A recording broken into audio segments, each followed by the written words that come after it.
Voici la suite de la vidéo précédente où je vous explique ce qu'est la psychologie AEJ et où je vous disais que la part d'inconscient représente 90% de nos comportements, choix, décisions, etc. En fait, ce qui influence principalement notre vie, c'est notre place dans la fratrie, les dates de naissance, de décès, d'anniversaire et autres dates. Les événements marquants, les chocs émotionnels, les pertes, les deuils, etc. Tout ce qui sera spécialement marquant dans notre histoire de vie et celle de nos ancêtres. Le prénom, il est intéressant de l'analyser et de comprendre sa signification personnelle liée à notre histoire et celle de notre famille, voir aussi si on l'a hérité d'un ancêtre. Les répétitions, les choix amoureux, les exclusions, les fidélités invisibles, les croyances familiales. On est le fruit de nos ancêtres et de leurs traumas non digérés, ce qui crée une mémoire transgénérationnelle qui se répète de génération en génération par l'épigénétique. Elle montre qu'un traumatisme non résolu, une peur extrême, une famine, une guerre, une perte brutale, un abus, un exil, un sacrifice peuvent modifier l'expression des gènes, sans modifier l'ADN lui-même. Ces modifications peuvent être transmises sur plusieurs générations.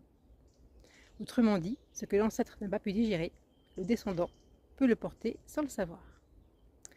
Une mémoire transgénérationnelle est presque toujours liée à des deuils non faits, des guerres, des famines, des migrations, des mariages arrangés, des violences, de l'inceste, des abus, des enfants abandonnés, des veuvages précoces, des sacrifices, des secrets, des non-dits. Certaines mémoires peuvent se déclencher qu'à une date en particulier ou à un âge précis. Il n'y a pas de fatalité, mais si on laisse ces douleurs nous tarauder, on va être poussé à les répéter. Là, on a le choix entre les mettre sous le tapis et essayer de travailler sur soi-même. Que nous voulions ou non, nous sommes liés à notre famille. Et en général, soit on fait la même chose que ses parents, soit on fait l'inverse. Si on fait l'inverse de ce qu'ont fait nos parents, qui eux ont fait l'inverse de ce qu'ont fait leurs parents, on se retrouve à faire la même chose que nos grands-parents. Qu'on fasse la même chose à l'identique ou contre ce qui a été fait, on n'est pas libre. Être libre, c'est faire ce qu'on a envie de faire pour soi-même, et non pas d'être fidèle en reproduisant ou en faisant le contraire en mode révolte. Tu sens qu'il est temps pour toi de te choisir toi et de choisir ton propre chemin?